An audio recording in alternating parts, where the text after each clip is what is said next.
Très heureux de vous présenter ce énième numéro de votre magazine Top Manager, fidèles téléspectateurs de la radio-télévision catholique et RTCE. Comme d'habitude, nous recevons pour vous un invité. Aujourd'hui, nous recevons une grande personnalité parce que l'actualité nous oblige. Il s'agit d'un monsieur que nous allons justement découvrir dans cette première rubrique de votre émission, le portrait. On se retrouve justement après pour nous entretenir avec notre invité de ce jour. C'est parti. Top Manager reçoit pour vous Rigo Guéné Woyi. De nationalité congolaise, Rigo Guéné est marié et père de 5 enfants. À ce qui concerne ses études, M. Rigo Guéné est licencié en animation culturelle et développement à l'Institut national des arts INA, mais aussi gradué en développement rural à l'Institut supérieur de développement rural Mbéo dans l'actuelle province du Kwilu. Au sujet de son expérience professionnelle, Rigo Guéné a assumé plusieurs fonctions, à savoir chargé des pratiques professionnelles à l'ISDR Mbéo, chef du périmètre d'action intensive PAI dans l'entreprise de développement agro-pastoral du Congo, Kodaïk, chef de vulgarisation agricole dans le cadre du Service national de vulgarisation SNV, chargé des programmes au Conseil national des ONG de développement, rapporteur de la Commission Agriculture et Développement Rural au Conseil économique, enfin secrétaire général au Conseil national des organisations non gouvernementales et de développement, CNOD en sigle.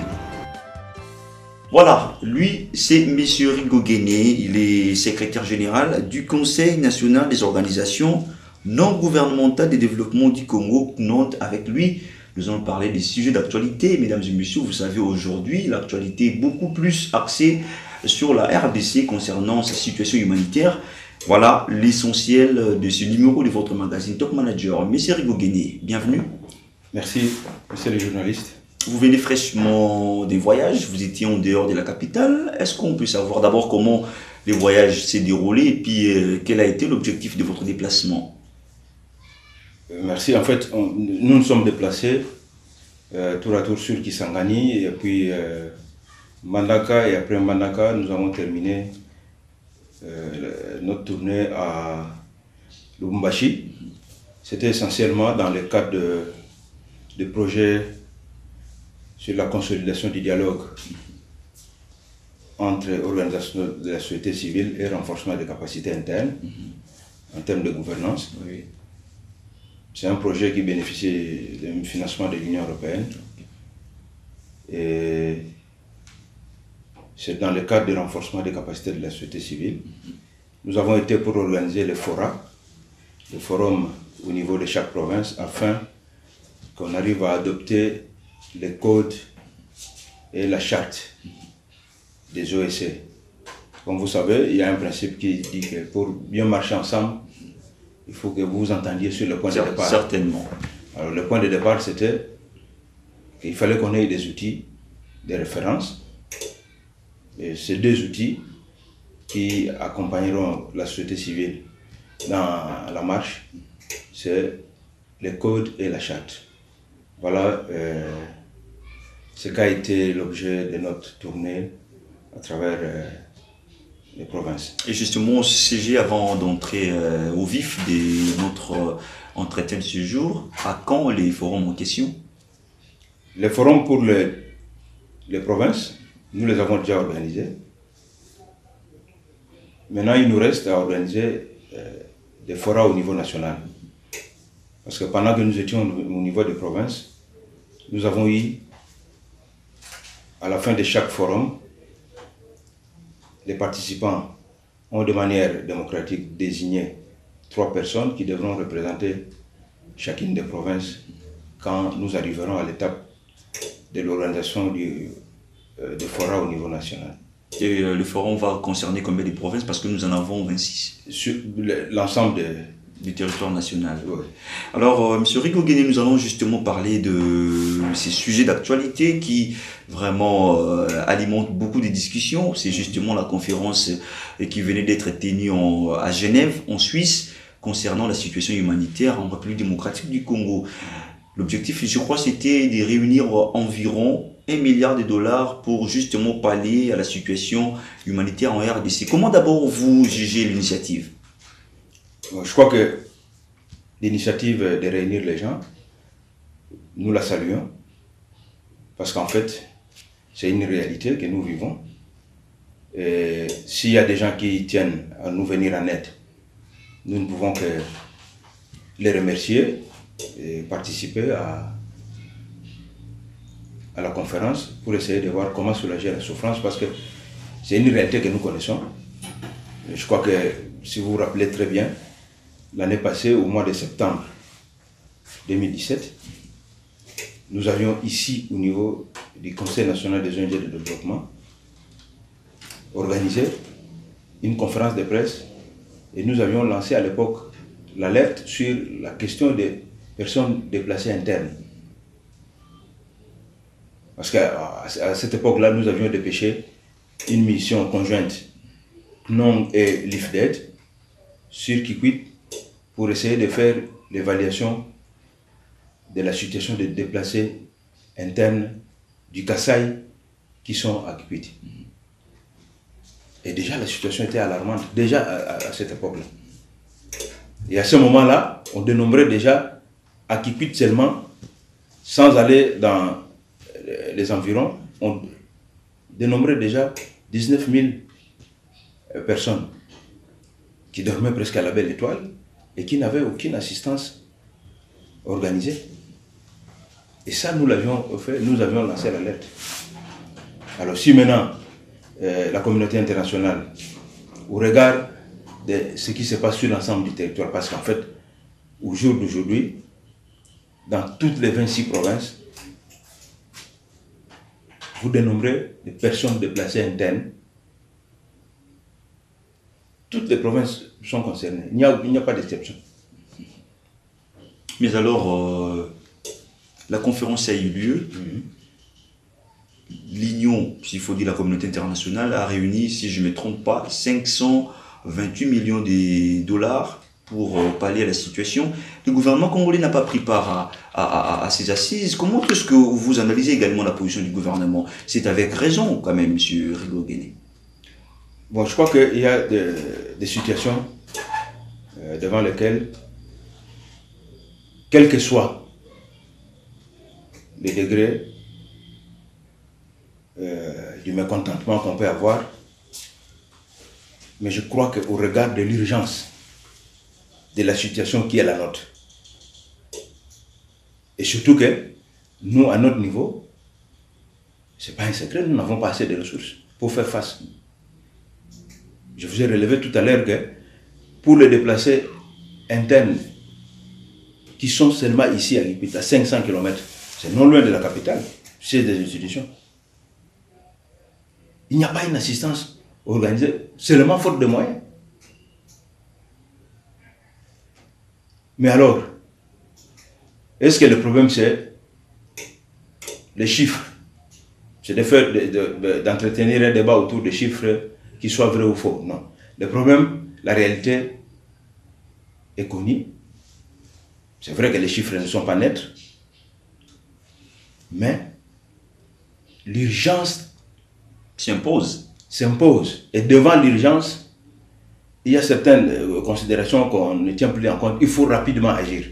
Et M. Rigo, je crois que sur ce point-là, tout en exprimant son mécontentement, le gouvernement ne devait pas être absent à Genève. Mais même s'il y a l'urgence, M. Rigo, comparer la RDC au Yémen et la Syrie, est-ce que là, c'est pas aussi une injure? Voilà pourquoi les gouvernements n'ont pas... Ça, c'est un autre débat. Ça, c'est un autre débat. J'espère que ceux qui sont arrivés à cette conclusion auront le moment venu à nous dire quels sont les critères sur lesquels ils ont travaillé pour nous ramener au même niveau que le Yémen ou... Ça, c'est un autre débat. Et nous aurons à interroger les critères pour voir si réellement nous réunissons aussi ces critères-là. Mais sinon, c'est un autre débat. Mais le débat actuel, c'est les personnes déplacées internes sont en situation dramatique et ça nécessite une assistance. Et pour ça, Nous n'avons pas le temps de perdre 2, 3, 4 jours, une semaine en train de débattre pendant que les gens sont en situation d'urgence. Non. Une situation d'urgence veut une intervention d'urgence. Mais vous ne voyez pas, c'est là où les bas blessent, et qu'allez-vous faire lorsque déjà les ministres, les patrons voilà, de la diplomatie congolaise vous interpellent pour dire qu'il faut faire attention avec ces fonds et la communauté internationale. Alors vous qui êtes les numéro 1 de ces organisations ici en RDC, quel est votre point de vue?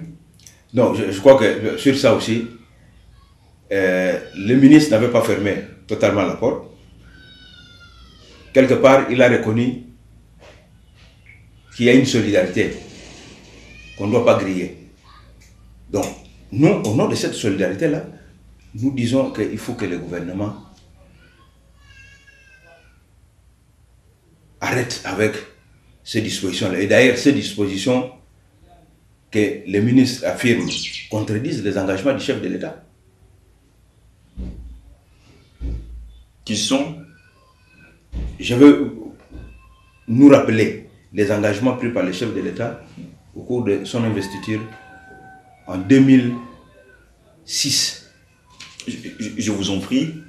Si vous Attendez, je vais essayer dans quelques lire. minutes, oui. Hein, pour rappeler, le chef de l'État disait, déjà en 2006, le Congo ne peut pas se relever si nous n'observons pas certaines règles qui sont devenues universelles du fait de la mondialisation. Aussi, mon mandat aura-t-il également comme socle la trilogie bonne gouvernance, démocratie, respect des droits de l'homme, qui sont les piliers principaux de la gestion moderne de l'État et de la coopération entre les nations. Ça, c'est un engagement très fort pris par le chef de l'État en 2006. Mais le discours du ministre des Affaires étrangères va à l'encontre de cet engagement-là. Voilà pourquoi il faut les RDC réceptionnent justement les fonds en question. Nous sommes dans l'obligation, parce que nous devons assister, et nos frères, je sais, qui sont des personnes déplacées internes, et les réfugiés qui sont venus des autres pays, qui sont chez nous et qui ont l'obligation d'être assistés. Ça ne remettra en rien en cause la responsabilité de l'État. Nous sommes un pays, nous appartenons à la communauté internationale, parce que nous parlons de la communauté internationale, nous en faisons partie. Et en tant que tel, il y a des règles, des principes que nous sommes obligés tous à respecter. On ne peut pas empêcher l'assistance ou des héritiers. La somme réunie par la communauté internationale, c'est 528 millions de dollars pour la situation humanitaire. Oui, là au niveau des promesses. Voilà, oui. Au niveau des promesses, mais déjà, vous êtes quand même en bonne communication avec la communauté internationale en question. Oui, bon, nous sommes en contact avec nos partenaires. De toute façon, ce sont nos partenaires traditionnels, ce sont des partenaires traditionnels du gouvernement aussi.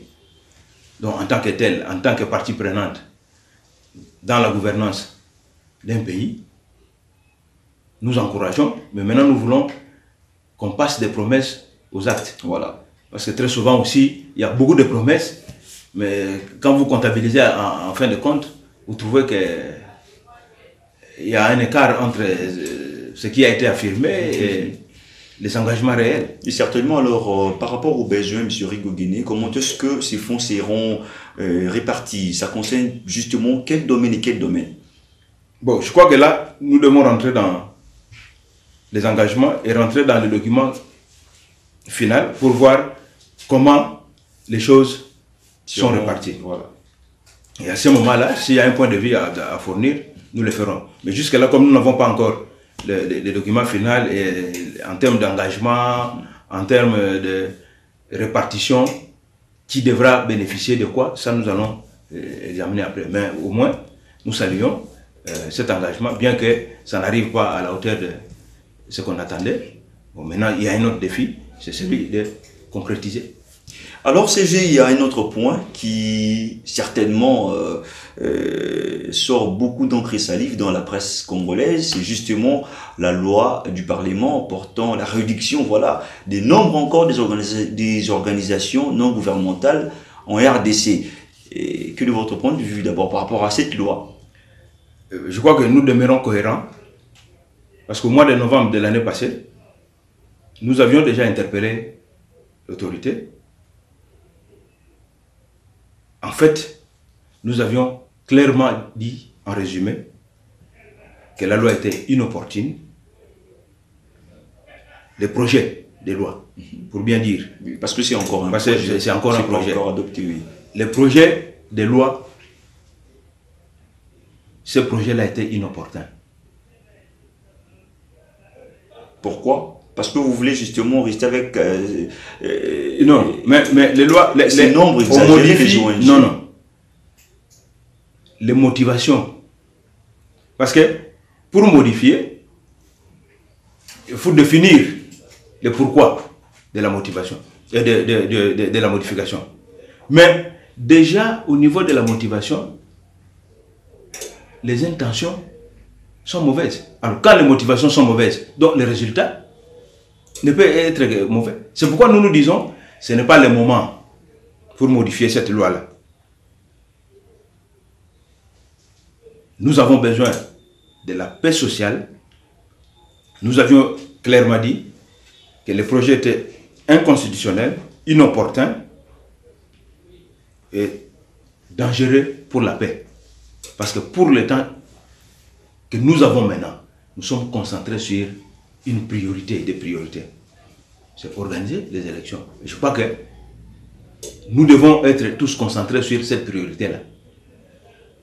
Mais M. Rigaud, pour ne pas justement vous interrompre, qu'est-ce qui prouve que les intentions du gouvernement sont négatives? Parce que justement, on veut réduire les nombres ou les nombres des organisations. La motivation, ce n'est pas de réduire les nombres. C'est laquelle alors? D'abord, même la Constitution ne dit pas qu'il faut avoir 5000 ASBEL. Non. Mais il y a beaucoup des ONG qui... La loi, la Constitution est claire. La liberté d'association est consacrée. On peut en avoir même une pléthore. Mais on crée une association pourquoi? Pour répondre à un besoin réel. On ne crée pas une association pour le plaisir de créer. Mais les autres ne posent pas des actions sur terrain. C'est ça aussi les problèmes CG. Oui, mais qui doit vérifier si tel pose des actes ou non? Et qui signe les papiers? Pour que ces gens-là aillent des papiers pour agir. Non, le problème, ce n'est pas celui-là. Le problème, c'est la motivation est mauvaise. Parce que quand on dit il y a trop, d'ailleurs, le fait de dire il y a trop, vous péchez contre la Constitution. La Constitution ne détermine pas le nombre d'associations. Et puis, deuxièmement, quand vous dites que les associations sont en train de perturber l'ordre public, non, ça c'est faux. Les associations sont clairement reprises dans tous les documents internationaux sur lesquels la RDC s'est engagée. L'accord de Cotonou, par exemple, consacre que la société civile est partie prenante dans la gouvernance. Non. La RDC fait partie de la communauté internationale. Et puis, pour nous, nous considérons que tel que c'est motivé, c'est un recul. Ici, le problème, ce n'est pas de revenir à la pensée unique. La pensée unique, d'abord, elle est pauvre. Elle ne produit que la pauvreté. Donc on peut rester avec un nombre élevé. Ce n'est pas une priorité. Sans peut-être les autres n'ont même pas aussi des documents.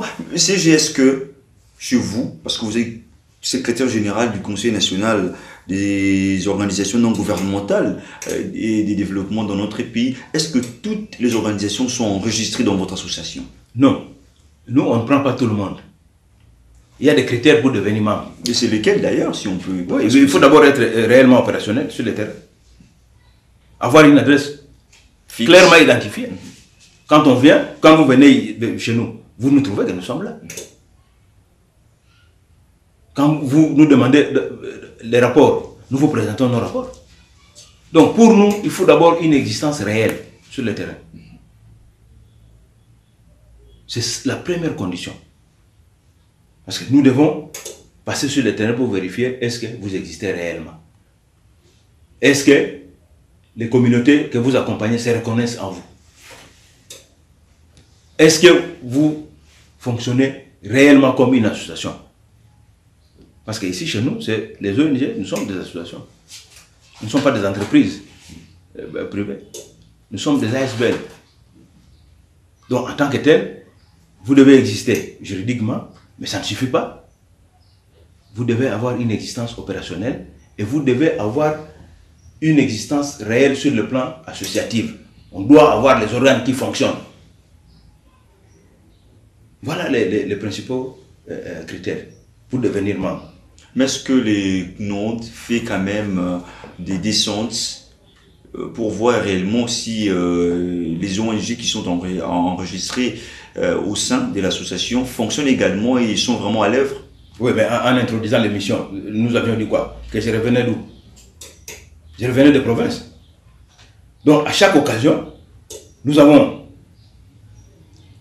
des rencontres avec les secrétariats exécutifs de CROM, parce que ici, nous sommes au niveau national. Mais au niveau de chaque province, nous avons une coordination provinciale. Donc, et le travail que nous faisons ici, étant donné que le pays est vaste, au niveau des provinces, c'est le CROM qui se trouve être le secrétariat exécutif au niveau provincial qui fait le même travail que nous faisons ici. Et les membres sont répartis dans les différents territoires et en termes d'intervention, il y a un appui sur le plan thématique et sur le plan géographique. Parlons un peu, M. Rigaud, de votre fonctionnement. Vous êtes dans toutes les provinces. Comment est-ce que vous fonctionnez? Qui vous finance? En réalité, nous avons 3 catégories de sources de financement. Il y a d'abord les cotisations des membres. Qui se fait régulièrement? Oui, parce que pour chaque année, chaque CROM paye $1 300. Chaque coordination provinciale. Là, c'est une cotisation annuelle. Annuelle. Mais au niveau des provinces, les ONG membres cotisent au niveau des provinces. Okay. Là, au niveau de des chaque province, oui, au niveau des CROM. Et dans chaque province a ses réalités en fonction de la situation économique des associations. Ça, c'est la première source pour nous. La deuxième source, c'est le gouvernement congolais. Parce que c'est une obligation inscrite dans la Constitution. Donc, le gouvernement vous apporte quand même un coup de pouce? À vrai dire, nous, les CNOM, jusque-là, nous n'avons pas, depuis ces dernières années, bénéficié directement du financement du gouvernement. Est-ce que vous déposez vos états des besoins? Nos rapports, nous les déposons parce que les problèmes, la Constitution dit que le gouvernement collabore avec les associations qui contribuent. Et nous apportons notre contribution. Nous avons une adresse reconnue. Et ils connaissent que nous sommes là. Le ministère du Plan, qui collabore avec nous, sait que nous sommes là. Troisième source, c'est comme le gouvernement, c'est le financement extérieur que nous bénéficions. Et aussi, il faut ajouter la vente des services. Parce que nous pouvons vendre des services et ce que la vente des services-là nous rapporte, ils viennent alimenter notre travail. Monsieur Rigaud, est-ce qu'on peut savoir les difficultés que vous éprouvez dans l'exécution de vos actions, vos projets? La première difficulté, c'est le fait que le gouvernement n'apporte pas son soutien financier clair à un réseau bien connu comme le nôtre et qui travaille en collaboration avec le gouvernement. Parce que nous apportons une contribution. Parce que le développement du pays, c'est l'affaire du gouvernement. Mais nous apportons une contribution en tant que partie prenante. Nous regrettons que le gouvernement ne finance pas. Deuxièmement, c'est que par ces temps qui courent, depuis la crise financière de 2008, la situation en termes de financement n'est pas facile. Parce que vous trouverez qu'il y a beaucoup d'acteurs internationaux qui hier agissaient à partir de leur pays, sont aussi arrivés au niveau du pays. Et nous concourons tous, nous nous battons tous sur le même terrain pour obtenir les mêmes financements. Mais est-ce que l'association assiste aussi les organisations non gouvernementales qui sont enregistrées au sein des NOND? Nous avons, le premier travail que nous devons faire, c'est, nous à notre niveau, c'est apporter un renforcement de capacité aux membres pour qu'ils soient capables de développer eux-mêmes des projets. Et aussi, il y a des projets que nous élaborons pour lesquels la responsabilité de la mise en œuvre au niveau des provinces implique les associations. Mais nous n'avons pas une banque à nous pour dire que nous prenons de l'argent à financer l'association. Mais nous apportons un soutien en termes de plaidoyer pour que l'organisation puisse obtenir un financement. Nous apportons le renforcement de capacités pour que l'organisation soit capable de rédiger elle-même des projets. Et nous accompagnons par rapport au plaidoyer. On arrive presque à la fin de notre entretien, M. Rigo-Guéné. Quel message avez-vous à toutes les organisations non gouvernementales qui ne sont pas encore enregistrées dans votre association, qui est reconnue sur le plan national? Nous les invitons, parce que là, nous les invitons à se joindre à nous. Parce que maintenant, là, l'Assemblée générale que nous avions tenue dernièrement au début de l'année passée, c'est une occasion pour nous d'élargir les champs et de mobiliser les associations qui sont réellement opérationnelles, mais qui ne sont pas encore membres aujourd'hui, de nous rejoindre afin que nous puissions marcher ensemble pour l'intérêt de tous. Mais surtout, j'en profite, puisque nous arrivons à la fin de l'émission, pour rappeler que nous lançons une mobilisation générale à toutes les associations pour que nous puissions faire en sorte que l'Assemblée arrête avec l'examen du projet de loi modifiant la loi sur les aspects. Ce projet-là, nous ne cesserons de le dire, est inopportun et il est dangereux, puisque anticonstitutionnel. Les priorités du pays au stade actuel sont connues. Et les associations ne sont pas les ennemis. Les associations sont les parties prenantes, les bras sur lesquels le gouvernement doit travailler pour que les communautés trouvent des solutions aux problèmes qu'ils ont à résoudre au quotidien. Voilà, je crois que c'est ça que je peux dire au stade actuel. Et un dernier mot à toutes les personnes qui sont sûrement branchées en ce moment pour vous suivre. Nous attendons le soutien de toutes les bonnes volontés pour comprendre que le travail que nous abattons, les engagements que nous prenons pour que les lois du pays reflètent la demande générale ne nous concernent pas, nous seuls. C'est un travail qui veut la solidarité de toutes les couches. Et en tant que tel, toutes les couches doivent se mobiliser pour comprendre que nous avons besoin de lois, mais des lois qui répondent à la volonté générale. Et ça, nous attendons le soutien de tout le monde.